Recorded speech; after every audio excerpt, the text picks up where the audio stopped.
I want to get into to House of Wise itself, but before we do that, I mean, you mentioned kind of going through a divorce and with small kids, and you're an executive, and in many cases that's just a really on the one hand, it's such a gift to be in that position. On the other hand, it makes it really hard.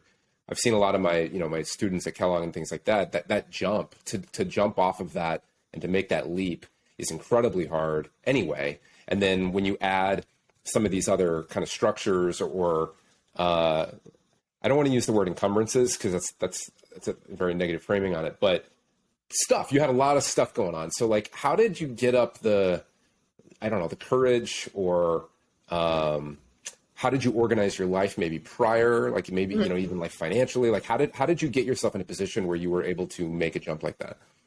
Yeah. So let's talk about like the emotional and then the actual practical. So the emotional side, there comes a point where I view it as like a scale of your cognitive thoughts. Like, and at some point there's a tipping point in that scale where you can't stop thinking about this problem. And all of a sudden you are ideating and you are picturing how it's going to work.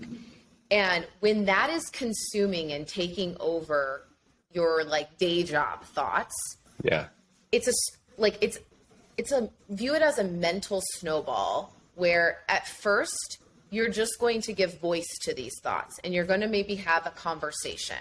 Yeah. And then that conversation, like say I DM you on Twitter and say, Sean, I really want to like talk to you about this idea that I can't stop thinking about. Yeah. You will ask me questions. You will give it different like lens. You will poke holes in it. And then you might say, you should really talk to this person. Yeah. Then you have a second conversation. And then that snowball, which was just an idea, becomes bigger and bigger.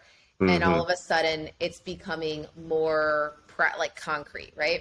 Yeah. Then from like a practical side, I am a very untraditional VC backed founder. And what I mean by that is I kept my day job at the Knot, told my boss that I wanted to start this like D2C company. I said I will do it nights and weekends, but I'm going to talk about it because I need to tell people I'm doing it so that it can go somewhere. Sure.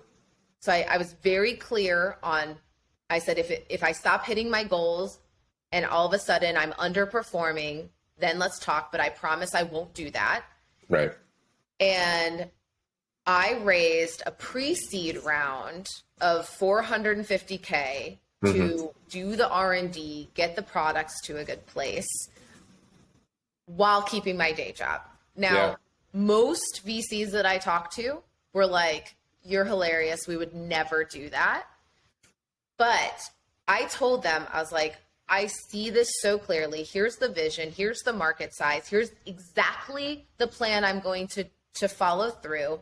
Yeah. Take a chance on me, and then I will get you to that milestone. And that next milestone was we launched December 1st. Again, I still had a job. By that point, I had transitioned to a half-time CMO for another startup. So now I had 2.5 days for House of Wise, 2.5 days for Teal, which was another startup. And so did that, launched. I was still the CMO, part-time CMO. Yeah. In January, went out and raised a $2 million seed round, which took a few months because it takes a while when you're a woman to raise capital. It takes a few months. And I told all my investors, I said, when the money hits the bank, that's when I will be 100% House of Wise because now I can pay myself. Yeah. And so that was the practicality of it. Will that work for everyone? No. Sure.